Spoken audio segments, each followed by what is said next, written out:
New York நகர மேயருக்கான தேர்தலில் ஜொஹ்ரான் மம்தானி அவர்கள் வெற்றி பெற்றுள்ளார். ஜோ பைடனின் கட்சியான ஜனநாயக கட்சியை சேர்ந்த மம்தானி அவர்களே வெற்றி பெற்றுள்ளார். இந்த நியூயார்க் நகராட்சி தேர்தலில் டொனால்ட் டிரம்பினுடைய குடியரசுக் கட்சியானது படுதோல்வி அடைந்துள்ளது. இதனால் கோபமடைந்த டொனால்ட் டிரம்ப் தேர்தலுக்கு பின்பு இவ்வாறு தெரிவித்தார். நேற்றிரவு வெளியான நியூயார்க் நகர தேர்தல் முடிவுகளில் நாங்கள் எங்களுடைய இறையாண்மையின் சிறு பகுதியை இழந்துவிட்டோம். ஆனால் யாரும் அதை பற்றி கவலைப்பட தேவையில்லை. நான் அவரை முழுமையாக கவனித்துக் கொள்வேன். அவருக்கு என்ன செய்ய வேண்டும் என்பது எனக்கு நன்றாகவே தெரியும் என டொனால்ட் ட்ரம்ப் ஜொஹ்ரான் மம்தானிக்கு எதிரான மிரட்டல்களையும் வெளியிட்டிருந்தார். மேலும் நியூயார்க் நகர தேர்தலில் டொனால்ட் ட்ரம்பினுடைய குடியரசுக் கட்சி படுதோல்வி அடைந்திருப்பது டொனால்ட் ட்ரம்புக்கு மிகப்பெரிய அவமானத்தை பெற்று தந்திருப்பதாகவும் அமெரிக்க ஊடகங்கள் செய்திகளை வெளியிட்டிருந்தன.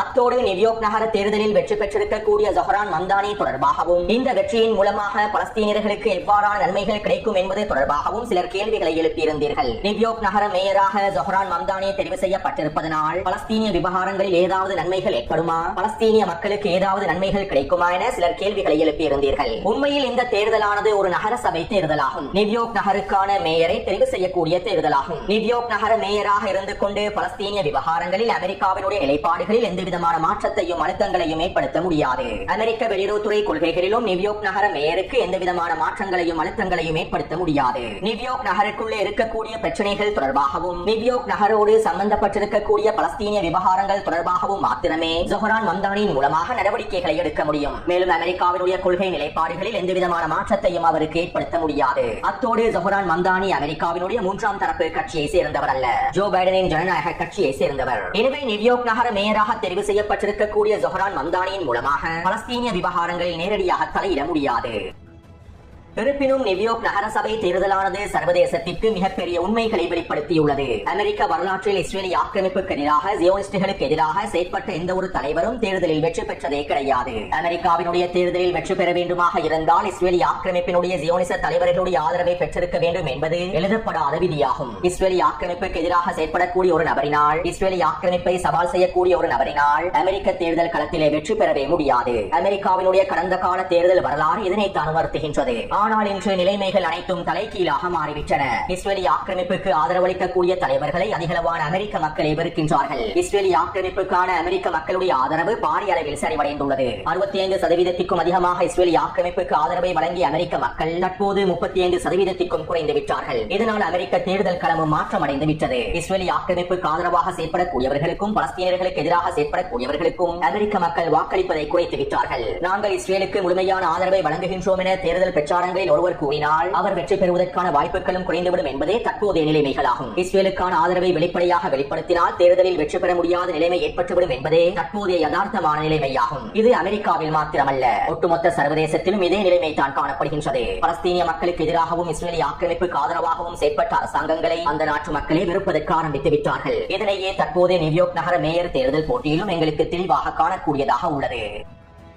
உண்மையில் தற்போது இந்த நிலைமையானது அல்-அக்ஸா வெள்ளப்போருக்கு கிடைத்திருக்கக்கூடிய மிகப்பெரிய வெற்றியாகும். அல்-அக்ஸா வெள்ளப்போரின் விளைவாகவே ஒட்டுமொத்த சர்வதேசத்தினது முதன்மை பிரச்சனையாக பலஸ்தீனிய பிரச்சனை மாறியுள்ளது. ஒவ்வொரு நாட்டினுடைய முதன்மை பிரச்சனையாகவும் பலஸ்தீனிய பிரச்சனை மாறியுள்ளது. அல்-அக்ஸா வெள்ளப்போரானது சர்வதேச ரீதியில் இஸ்ரேலிய ஆக்கிரமிப்பின் கௌரவத்தையும் இஸ்ரேலிய ஆக்கிரமிப்பின் ஆதிக்கத்தையும் குளித்தோண்டி புதைத்து விட்டது. பல தசாப்தங்களாக இஸ்ரேலிய ஆக்கிரமிப்பு சர்வதேச ரீதியில் எவ்வாறு பார்க்கப்பட்டதோ, அதனுடைய பிம்பங்கள் எவ்வாறு வடிவமைக்கப்பட்டிருந்ததோ, இவை அனைத்தையும் அல்-அக்ஸா வெள்ளப்போரானது துடைத்து எறிந்துவிட்டது. சர்வதேச ரீதியில் இஸ்ரேலிய ஆக்கிரமிப்பை வெறுத்து ஒதுக்கக்கூடிய நிலைமைக்கு அல்-அக்ஸா வெள்ளப்போரானது இஸ்ரேலிய ஆக்கிரமிப்பை தள்ளிவிட்டுள்ளது. எனவே நியூயார்க் நகர தேர்தல் முடிவுகள் கூட அல்-அக்ஸா வெள்ளப்போரினால் ஏற்பட்டிருக்கக்கூடிய மாற்றங்களில் ஒன்றாகும்.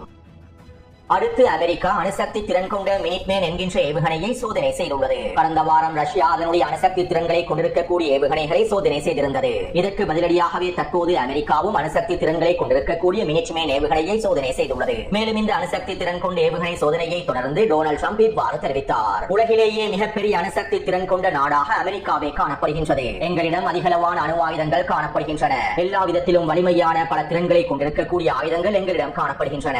உலகத்திலேயே அணுசக்தி திறன் கொண்ட ஆயுதங்களில் நாங்கள் தான் நம்பர் 1. நாங்கள் தற்போது அணு ஆயுத ஏவுகணை பரிசோதனைகளை மேற்கொண்டுள்ளோம். இந்த அணு ஆயுதங்களை எப்போதாவது பயன்படுத்தக்கூடிய சந்தர்ப்பம் ஏற்பட்டால் அந்த நிலைமையானது மிகவும் பயங்கரமானதாகவே அமைந்திருக்கும் என டொனால்ட் ட்ரம்ப் கருத்துக்களை வெளியிட்டிருந்தார். அடுத்து டொனால்ட் டிரம்பினுடைய நிர்வாகம் வெனிசுவேலாவிலே ஆட்சி மாற்றத்தினை ஏற்படுத்துவதற்கு 3 தாக்குதல்களை மேற்கொள்வதற்கான சாத்தியக்கூறுகளை ஆராய்ந்து வருவதாக தகவல்கள் வெளியாகியுள்ளன. வெனிசுவேலாவினுடைய விமான நிலையங்களை இலக்கு வைத்து தாக்குதல்களை மேற்கொண்டு அனைத்து விமான நிலையங்களையும் முழுமையாக கைப்பற்றுதல் அல்லது வெனிசுவேலாவினுடைய உள்கட்டமைப்புகள் இராணுவ தளங்களுக்கு எதிரான தாக்குதல்களை மேற்கொண்டு அவற்றை முழுமையாக கைப்பற்றுதல் அல்லது பயங்கரவாத குழுக்களை அழிப்பதற்காக வெனிசுவேலாவுக்குள்ளே சிறப்பு படைகளை களமிறக்கி அதிரடியான நடவடிக்கைகளையும் தாக்குதல்களையும் மேற்கொள்ளுதல் என வெனிசுவேலாவுக்கு எதிரான 3 விதமான நடவடிக்கைகளை மேற்கொள்வதற்கு அமெரிக்காவினுடைய டொனால்ட் டிரம்பின் நிர்வாகம் திட்டமிட்டு வருவதாக அமெரிக்க ஊடகங்களே செய்திகளை வெளியிட்டுள்ளன. அத்தோடு அமைதிக்கான நோபல் பரிசை பெற்றவரும் வெனிசுவேலாவினுடைய எதிர்க்கட்சி தலைவராக இருக்கக்கூடியவரும் நெட்டன்யாகுவின் நெருங்கிய நண்பராக இருக்கக்கூடியவருமான மரியா குரியா நெட்டன்யாகுவிடம் கோரிக்கைகளை முன்வைத்துள்ளார். ஈரான் வெனிசுவேலாவை செயற்கைக்கோள் நாடாக மாற்றியுள்ளது. ஈரானினுடைய IRGC படைகள் வெனிசுவேலாவுக்குள்ளே சுதந்திரமாக செயற்பட்டு வருகின்றார்கள். வெனிசுவேலாவிலே ஈரானிய IRGC படைகள் மிகவும் ரகசியமான இராணுவ நடவடிக்கைகளையும் மேற்கொண்டு வருகின்றார்கள். அதிகளவான ஏவுகணைகளையும் ட்ரோன்களையும் ஆயுதங்களையும் வெனிசுவேலாவிலே ஈரான் குவித்து வருகின்றது. ஈரான் வெனிசுவேலாவில் இருக்கக்கூடிய வளங்களையும் நிதியையும் பயன்படுத்தி பயங்கரவாதிகளுக்கு எல்லா விதமான உதவிகளையும் செய்து வருகின்றது. இஸ்ரேலுக்கு எதிராக செயற்படக்கூடிய அனைத்து குழுக்களுக்கும் ஈரான் வெனிசுவேலாவினுடைய வளங்களை பயன்படுத்தி அனைத்து விதமான நிதி உதவிகளையும் மேற்கொண்டு வருகின்றது. வெனிசுவேலாவுக்குள்ளே ஈரான் மற்றும் ஹிஸ்புல்லா இராணுவத்தை சேர்ந்த 10,000க்கும் அதிகமான நபர்கள் இருக்கின்றார்கள். இவர்களுக்கு உலகத்தை சுற்றி வருவதற்கான கடவுச்சீட்டுகளும் வழங்கப்பட்டுள்ளன. மேலும் இவர்கள் புளோரிடாவில் இருந்து 3 மணி நேர தூர இடைவெளியிலேயே நிலை கொண்டுள்ளார்கள். இவ்வாறு வெனிசுவேலாவில் ஈரான் நிலை கொண்டிருப்பது அமெரிக்காவுக்கும் இஸ்ரேலுக்கும் மிகப்பெரிய அச்சுறுத்தலாகும். இதனால் வெனிசுவேலாவிலே ஈரானினுடைய ஆதிக்கத்தினை முடிவுக்கு கொண்டு வருவதற்கு அனைவரும் ஒன்றிணைந்து வேலை திட்டங்களை மேற்கொள்ள வேண்டும் என வெனிசுவேலாவினுடைய எதிர்க்கட்சி தலைவர் குறிப்பிட்டுள்ளார். அதாவது வெனிசுவேலாவிலே நிலை கொண்டிருக்கக்கூடிய ஈரானுக்கு எதிரான அடுத்த கட்ட நடவடிக்கைகளை எடுக்க வேண்டும் என்றும் வெனிசுவேலாவிலே ஈரானுக்கு எதிராக இஸ்ரேலிய ஆக்கிரமிப்பு களமிறங்க வேண்டும் என்றும் வெனிசுவேலாவினுடைய எதிர்க்கட்சி தலைவர் நெட்டன்யாகுவிடம் கோரிக்கைகளை முன்வைத்துள்ளார். அடுத்து ஈரான் 2 பிரான்ஸ் நாட்டை சேர்ந்த உளவாளிகளை விடுதலை செய்துள்ளது. இந்த 2 உளவாளிகளும் 2022ஆம் ஆண்டு பிரான்சிலிருந்து ஈரானுக்குள்ளே சுற்றுலா பயணிகளாக நுழைந்துள்ளார்கள். இவ்வாறு நுழைந்திருக்கக்கூடிய இந்த 2 உளவாளிகளும் CIA மற்றும் மொசாடுக்கு தேவையான எல்லா விதமான தகவல்களையும் அனுப்பியுள்ளார்கள். ஈரானிய மக்களிடத்தில் பதற்ற நிலைமைகளை ஏற்படுத்துவதற்காகவும் ஈரானிய அரசுக்கு எதிரான செயற்பாடுகளை அதிகரிப்பதற்காகவும் ஈரானிய அரசாங்கத்தினுடைய ஸ்திரத்தன்மையை நிலைக்குலைய செய்வதற்காகவும் இந்த 2 உளவாளிகளும் சுற்றுலா பயணி வேடத்திலே பல வேலை திட்டங்களை முன்னெடுத்துள்ளார்கள். இவற்றை ஈரானிய பாதுகாப்பு படையினர் கண்டுபிடித்ததன் விளைவாகவே கைது செய்துள்ளார்கள். எனவே தற்போது ஈரான் இந்த 2 உளவாளிகளையும் விடுதலை செய்துள்ளது. மேலும் இதற்கு ஈடாக பிரான்சினுடைய சிறைச்சாலையில் அடைத்து வைக்கப்பட்டிருக்கக்கூடிய ஈரானினுடைய மிக முக்கியமான செயற்பாட்டாளரை மீட்டெடுத்துள்ளார்கள். காசாவிலே அல்-அக்ஸா வெள்ளப்போர் ஆரம்பிக்கப்பட்டதிலிருந்து பிரான்சிலே பலஸ்தீனியர்களுக்கு ஆதரவான வேலை திட்டங்களை மேற்கொண்டதில் மிக முக்கியமான நபராக மஹதியா என்பவர் இருக்கின்றார். பலஸ்தீனியர்களுக்கு ஆதரவாக செயற்பட்டதனால் பிரான்சிய அரசாங்கம் இவரை கைது செய்திருந்தது. எனவே தற்போது ஈரான் பிரான்சினுடைய 2 உளவாளிகளை விடுதலை செய்து பிரான்சினுடைய சிறைச்சாலையில் இருக்கக்கூடிய குறித்த நபரை மீட்டெடுத்துள்ளார்கள்.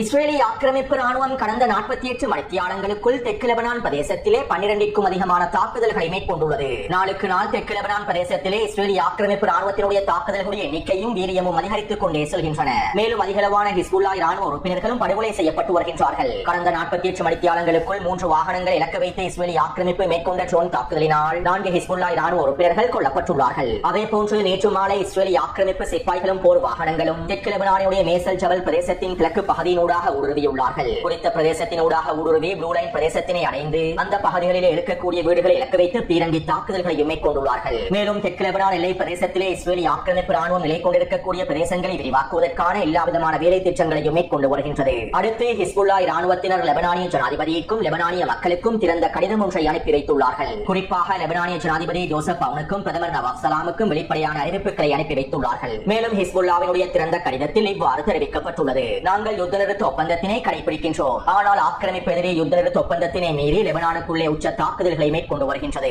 லெபனானுக்குள்ளே விரிவாக்கத்தையும் தொடர்ச்சியாக மேற்கொண்டு வருகின்றது. மேலும் லெபனான் முழுவதும் இருக்கக்கூடிய எதிர்ப்பை நிராயுதபாணியாக்குவதற்கும் எங்களுடைய ஆயுதங்களை முழுமையாக கைப்பற்றுவதற்கும் ஆக்கிரமிப்பு எதிரே எல்லா விதமான சூழ்ச்சி திட்டங்களையும் மேற்கொண்டு வருகின்றது. இஸ்ரேலிய ஆக்கிரமிப்பு எதிரே லெபனானிலே ஹிஸ்புல்லாவை மாத்திரம் குறிவைக்கவில்லை, லெபனானிய மக்களையும் தான் இஸ்ரேலிய ஆக்கிரமிப்பு குறிவைத்துள்ளது. இதனை லெபனானிய மக்கள் மிகவும் தெளிவாக புரிந்து கொள்ள வேண்டும். ஹிஸ்புல்லா ராணுவத்திற்கு எதிராக மாத்திரம் அவர்கள் தாக்குதல்களை மேற்கொள்ளவில்லை, ஒட்டுமொத்த லெபனானிய மக்களுக்கு எதிராகவுமே தாக்குதல்களை மேற்கொள்கின்றார்கள் என்பதனை லெபனானிய மக்களும் லெபனானிய தலைவர்களும் தெளிவாக புரிந்து கொள்ள வேண்டும். நாங்கள் ஒரு பொழுதும் வெளிப்புற அழுத்தங்களுக்கு கட்டுப்பட போவதில்லை. வெளிப்புற அழுத்தங்களுக்கு அமைவாக எங்களுடைய ஆயுதங்களை கீழே வைத்து சரணடைய போவதும் இல்லை. எதிர்ப்பை நிராயுதபாணியாக்குவது என்பது முடியாத காரியமாகும். மேலும் லெபனான் இஸ்ரேலிய ஆக்கிரமிப்பு எதிரியோடு நேரடியான பேச்சுவார்த்தைகளை மேற்கொள்ள வேண்டும் என அமெரிக்கா உச்ச அழுத்தங்களை வழங்கி வருகின்றது. ஆக்கிரமிப்பு எதிரியுடனான நேரடியான பேச்சுவார்த்தைகளை நாங்கள் ஒருபொழுதும் ஏற்றுக்கொள்ளப் போவதில்லை. இந்த பேச்சுவார்த்தைகளை நாங்கள் முழுமையாக நிராகரிக்கின்றோம். நாம் நம் நாட்டின் மீது போர் தொடுக்கும் எதிரிக்கு எதிராக செயற்படுவதற்கான எல்லா விதமான உரிமையும் எங்களுக்கு காணப்படுகின்றன. ஆக்கிரமிப்பெதிரின் தாக்குதல்களில் இருந்து தற்காத்துக் கொள்வதற்கும் லெபனானிய மக்களை பாதுகாப்பதற்கும் எல்லா விதமான உரிமையும் எங்களுக்கு காணப்படுகின்றன. இதற்கமைவாகவே எங்களுடைய அடுத்த கட்ட தயார்படுத்தல்களையும் வேலை திட்டங்களையும் மேற்கொண்டு வருகின்றோம் என ஹிஸ்புல்லாஹ் இராணுவத்தினர் வெளிப்படையான கடிதம் ஒன்றை அனுப்பி வைத்துள்ளார்கள். யுத்த நிறுத்த ஒப்பந்தம் ஏற்படுத்தப்பட்டதிலிருந்து ஹிஸ்புல்லாஹ் இராணுவத்தினர் இவ்வாறு வெளிப்படையான கடிதம் ஒன்றை அனுப்பியே இருக்கவில்லை. தற்போது ஹிஸ்புல்லாஹ் இராணுவத்தினர் இந்த கடிதத்தினை வெளிப்படையாக அனுப்பியிருப்பது அடுத்த கட்ட போருக்கு ஹிஸ்புல்லாஹ் இராணுவத்தினர் தயாராகிவிட்டார்கள் என்பதனையே உறுதிப்படுத்துகின்றது. இஸ்ரேலி ஆக்கிரமிப்பு ராணுவத்தினுடைய தலைமை அதிகாரி எல் ஜமீர் இவ்வாறு தெரிவித்துள்ளார். காசாவிலே இன்னும் போர் முடிவடையவில்லை. நாங்கள் தற்போது மற்ற முனைகளில் தொடர்ச்சியாக செயற்பட்டு வருகின்றோம். அதிலும் குறிப்பாக லெபனானிய முனையில் தீவிரமாக செயற்பட்டு வருகின்றோம். எப்போதும் காசாவிலே மீண்டும் போரை ஆரம்பிப்பதற்கு நாங்கள் தயாராகவே இருக்கின்றோம். ஒரே நேரத்தில் ஹமாஸையும் ஹிஸ்புல்லாவையும் ஈரானினுடைய ஏனைய எதிர்ப்பு அச்சுக்களையும் முழுமையாக நிராயுதபாணியாக்குவது எங்களுடைய மிக முக்கியமான வேலை திட்டமாகும். இவ்வாறு ஈரானினுடைய அச்சுக்களை முழுமையாக நிராயுதபாணியாக்கியதற்கு பின்பு இறுதியில் ஈரானையும் முடிவுக்கு கொண்டு வருவதற்காகவே நாங்கள் எல்லா விதமான வேலை திட்டங்கள் முன்னெடுத்து வருகின்றோம் என இஸ்ரேலி ஆக்கிரமிப்பு ராணுவ தலைமை அதிகாரி எல் ஜமீர் தெரிவித்துள்ளார். அடுத்து இஸ்ரேலி ஆக்கிரமிப்பு ராணுவம் காசாவிலே தொடர்ச்சியான தாக்குதல்களை மேற்கொண்டு வருகின்றது. இஸ்ரேலி ஆக்கிரமிப்பு கட்டுப்படுத்தக்கூடிய மஞ்சள் நிற எல்லை பிரதேசங்களில் தொடர்ச்சியான பீரங்கி தாக்குதல்களை மேற்கொண்டு வருகின்றது. மேலும் இஸ்ரேலி ஆக்கிரமிப்பு கட்டுப்படுத்தக்கூடிய பிரதேசங்களிலே இருக்கக்கூடிய சுரங்க பாதைகளையும் ஹமாஸினுடைய ஏனைய திறன்களையும் முழுமையாக அழிப்பதற்கான தரைமட்டமாக்குவதற்கான எல்லா விதமான தாக்குதல்களையும் இஸ்ரேலி ஆக்கிரமிப்பு ராணுவம் மேற்கொண்டு வருகின்றது. இதற்கமைவாக வடக்கு காசாவினுடைய கிழக்கு பிரதேசத்திலே 800 மீட்டருக்கும் அதிகமான ஒரு சுரங்க பாதை ஒன்றை இஸ்ரேலி ஆக்கிரமிப்பு முழுமையாக அளித்துள்ளது. குறித்த சுரங்க பாதைகளை வெடிவைத்து தகர்த்ததற்கு பின்பு கான்கிரீட் நிரப்பியுள்ளது. மேலும் இந்த சுரங்கப்பாதையை அளிக்கக்கூடிய காணொலிகளையும் இஸ்ரேலி ஆக்கிரமிப்பு ராணுவம் வெளியிட்டுள்ளது. டொனால்ட் ட்ரம்பினுடைய ஒப்பந்தத்திற்கு அமைவாக இஸ்ரேலி ஆக்கிரமிப்பு 58% பிரதேசங்களை முழுமையாக கைப்பற்றியதனால் இவ்வாறு கைப்பற்றி இருக்கக்கூடிய பிரதேசங்களிலேயே சுரங்கப்பாதைகளை முழுமையாக அளித்து வருகின்றது. இன்னும் கண்டுபிடிக்க முடியாத சுரங்கப்பாதைகள் பல இருந்தாலும் இவற்றை கண்டுபிடிப்பதற்கான எல்லா விதமான வேலை திட்டங்களையும் இஸ்ரேலி ஆக்கிரமிப்பு மேற்கொண்டு வருகின்றது. காசாவினுடைய 58% பிரதேசங்களை முழுமையாக தரைமட்டமாக்குவதையே இவர்கள் நோக்கமாக கொண்டுள்ளார்கள். டொனால்ட் ட்ரம்பினுடைய ஒப்பந்தமும் இதற்கான அடித்தளத்தையே அமைத்துக் கொடுத்துள்ளது. அடிமை அரபுகளும் துரோகிகளும் இதனை விரும்பினார்கள். எனவே இதற்கமைவாகவே இஸ்ரேலி ஆக்கிரமிப்பை கட்டுப்படுத்தக்கூடிய பிரதேசங்களில் வீரியமான தாக்குதல்கள் மேற்கொள்ளப்பட்டு ஹமாஸினுடைய அனைத்து திறன்களும் விலக்கு வைக்கப்பட்டு வருகின்றன. அத்தோடு இஸ்ரேலி ஆக்கிரமிப்பினுடைய பாதுகாப்பு அமைச்சர் இவ்வாறு தெரிவித்தார். இஸ்ரேலின் கட்டுப்பாட்டுக்கு கீழாக இருக்கக்கூடிய மஞ்சள் நிற பிரதேசத்தில் எந்த விதமான தடையும் இல்லாமல் இஸ்ரேலிய ராணுவம் எல்லா விதமான வேலை திட்டங்களையும் ராணுவ நடவடிக்கைகளையும் மேற்கொண்டு வருகின்றது. நாங்கள் குறித்த பிரதேசத்திலே சுதந்திரமாக ஹமாஸினுடைய திறன்களை அளித்து வருகின்றோம். மேலும் நாங்கள் எங்களுடைய இறந்த கைதிகளுடைய உடல்களை முழுமையாக மீட்டெடுத்ததற்கு பின்பு காசாவிலே ஹமாஸை நிராயுதபாணியாக்குவதற்கான அடுத்த கட்ட வேலை திட்டங்களை மேற்கொள்வோம். காசாவிலே இன்னும் போர் முடிவடையவில்லை. காசாவில் ஹமாஸை நிராயுதபாணியாக்கினால் மாத்திரமே நிரந்தர யுத்த நிறுத்தம் அறிவிக்கப்படும் என இஸ்ரேலி ஆக்கிரமிப்பின் பாதுகாப்பு அமைச்சர் தெரிவித்துள்ளார்.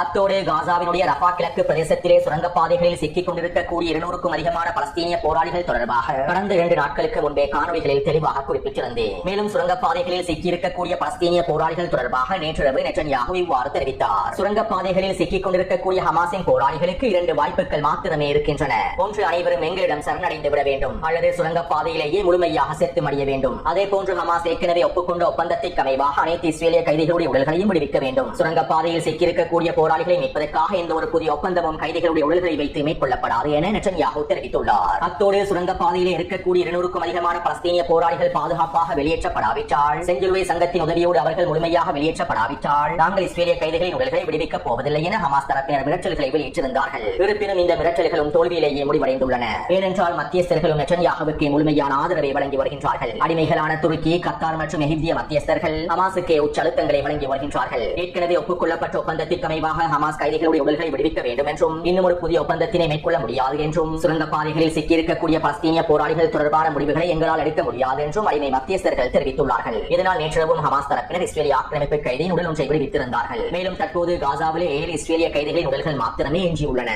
அனைத்து இறந்த உடல்களையும் விடுவித்ததற்கு பின்பு இஸ்ரேலிய ஆக்கிரமிப்பும் அமெரிக்காவும் அடிமை மத்தியஸ்தர்களும் ஹமாஸை நிராயுதபாணியாக்குவதற்கான வேலை திட்டங்களில் களமிறங்குவார்கள். மேலும் சுரங்கப்பாதையில் இருக்கக்கூடிய பலஸ்தீனிய போராளிகளை மீட்பதற்காக அடிமை மத்தியஸ்தர்கள் எதுவுமே செய்ய மாட்டார்கள். அத்தோடு இங்கிருக்கக்கூடிய இன்னும் ஒரு மிக முக்கியமான விடயம் என்னவென்றால், ரஃபாவின் கிழக்கு சுரங்கப்பாதைகளில் சிக்கிக் கொண்டிருக்கக்கூடிய 200க்கும் அதிகமான பலஸ்தீனிய போராளிகள் குறைந்த அளவிலான உணவை மாத்திரமே கொண்டுள்ளார்கள். யுத்தம் தொடர்ச்சியாக நடைபெற்றிருந்தால் அவர்களுக்கு தேவையான உணவுகளை பெற்றுக் கொண்டிருக்கலாம். ஆனால் டொனால்ட் ட்ரம்பினுடைய ஒப்பந்தம் மேற்கொள்ளப்பட்டு குறித்த பிரதேசங்கள் இஸ்ரேலிய ஆக்கிரமிப்புடைய கட்டுப்பாட்டுக்கு கீழால் கொண்டு வரப்பட்டதனால் குறித்த பகுதிகளில் இருக்கக்கூடிய சுரங்கப்பாதைகளுக்கு தேவையான உணவையும் அவர்களால் பெற்றுக் கொள்ள முடியவில்லை. எனவே இன்னும் 1-2 வாரங்களுக்குள் குறித்த சுரங்கப்பாதையில் இருக்கக்கூடிய பலஸ்தீனிய போராளிகளை மீட்டெடுக்காவிட்டால் அவர்கள் அனைவரும் சுரங்கப்பாதையில் உணவில்லாமல் உயிரிழந்து விடுவார்கள். மேலும் பலஸ்தீனிய போராளிகள் சரணடைய போவதுமில்லை. எனவே தற்போது சுரங்கப்பாதையில் சிக்கிக் கொண்டிருக்கக்கூடிய பலஸ்தீனிய போராளிகளுடைய நிலைமையானது மிகப்பெரிய கேள்விக்குறியான நிலைமையாகவே மாறியுள்ளது. அத்தோடு இந்த காணொலி தொடர்பான கருத்துக்களை பதிவிடுங்கள். தொடர்ந்து என்னுடன் இணைந்திருங்கள். நன்றி, வணக்கம்.